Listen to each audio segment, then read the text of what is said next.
It's 2:13 a.m. I'm sprawled out on the couch, scrolling through my phone, staring at the ceiling like it's about to collapse under the weight of everything I'm holding in. My wife, Anna, has been asleep for hours. She always is. We haven't touched each other in months, not even accidentally in the hallway. It's like our skin repels. Most nights I used to just watch TV, drink too much, then drift off. But lately, my body screams at me. I'm 44, but inside I feel 25, desperate for something I can't name anymore. Touch hunger, that spark when someone looks at you and the whole world falls away. Our marriage is dead. I mean it. Like cold corpse in a meat locker, dead. No sex, no late-night laughter, no flirty glances across the kitchen table. Just monotony and Anna's polite small talk about grocery lists and her new podcast obsession. One night I sit up and think, is this really it? Am I going to die like this? Then a wild thought hits me. What if there's someone else out there who feels just as trapped, just as starved? Someone who wants what I want, a dirty, forbidden escape from all this nothingness. So yeah, maybe it's pathetic. But right there on Reddit, in some half-lit corner of the internet where nobody knows my real name, I type out my secret. I'm 44, married and fucking stuck in a marriage that's as passionless as a cold, empty room. I let it all spill, the ache in my body, the craving for greedy hands and filthy words and losing control with someone who wants it just as bad. No bullshit, just raw connection. I hit post before I can change my mind. The adrenaline rushes through me so hard my hands shake. Minutes tick by. Nothing happens. Then, a message notification pops up. It's from Married Mischief. Her profile pic is just a glass of wine on a windowsill, but her words are hungry. I know exactly what you mean. My husband hasn't looked at me in years. Tell me what you'd do if you were here. My heart races like I'm 17 again. We start slow, teasing each other with fantasies that get darker and more daring every night. She tells me she wants to be seen again, really seen, and that her own bed has become a graveyard too. Soon we're sending voice notes. Her voice is low and hungry. I close my eyes and picture her lips by my ear. We talk about everything. Our dead marriages, our secret dreams, what we crave after midnight when nobody else is listening. She asks for a picture of my hands, says she has a thing for hands, and when I send it she replies, God, they look strong. What would you do with them? The chat explodes from there. Words so filthy I have to delete them from my phone in case Anna ever grabs it by mistake.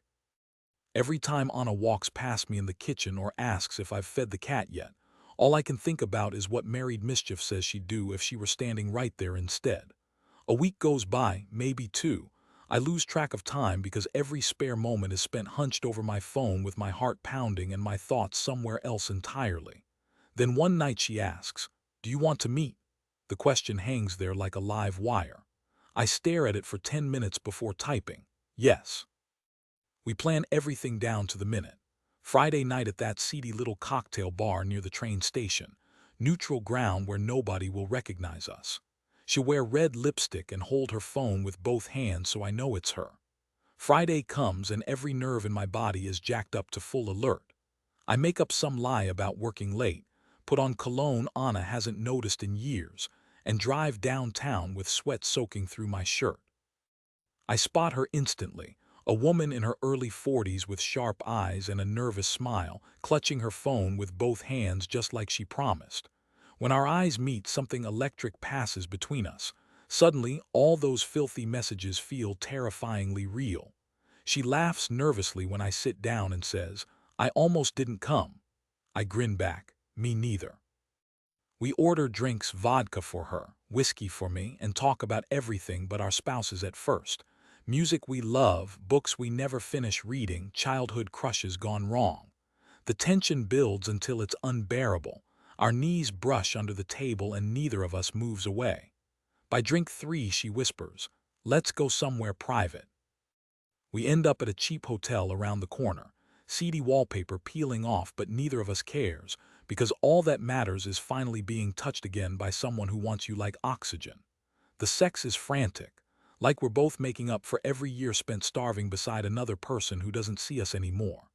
Afterwards, we lay tangled together on scratchy sheets, breathing hard while sirens wail outside. She traces circles on my chest and murmurs, "God, what are we doing?" For a second, guilt punches me right in the gut. But then she kisses me again so fiercely it drowns out everything else. We agree to keep meeting whenever we can get away with it, always careful with details but reckless with each other. Days turn into weeks. Sneaking around becomes routine. Burner phones hidden under loose floorboards, coded texts sent during bathroom breaks, fake meetings that make Anna look at me sideways but never quite ask what's going on. One night Anna does ask, though, her voice flat but her eyes searching. "You've been different lately, distant. Is something going on?" I freeze mid-bite over dinner and shake my head too quickly. "No, just work stress." She nods but doesn't look convinced. Later, I catch her glancing at my phone when she thinks I'm not looking.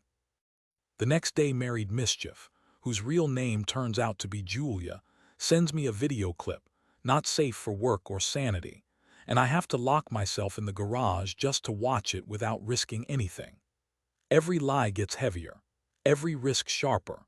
One wrong move from disaster, but neither of us can stop now because going back feels impossible after tasting this much life again.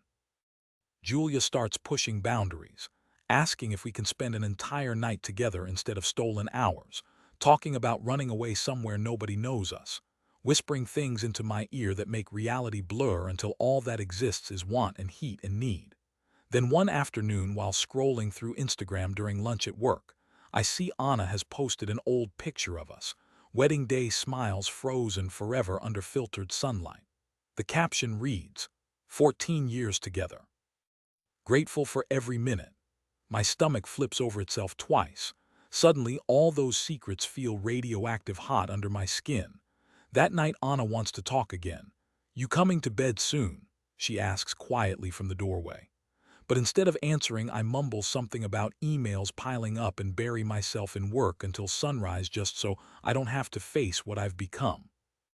The double life starts eating me alive, but quitting Julia feels unthinkable. Being honest with Anna seems even worse because how do you say, "I broke everything," without burning your own life down? One night while lying next to Anna pretending to sleep, I hear her phone buzz softly on her nightstand 3 times in a row. She gets up quietly, heads into the bathroom with her phone clutched tight like a lifeline. Suddenly it hits me. What if she's doing exactly what I am? Is everyone just pretending? My heart pounds so hard against my ribs it hurts. I want to reach out and shake her awake or confess everything or run away screaming. But instead I lie there paralyzed until morning light creeps through the blinds like an accusation.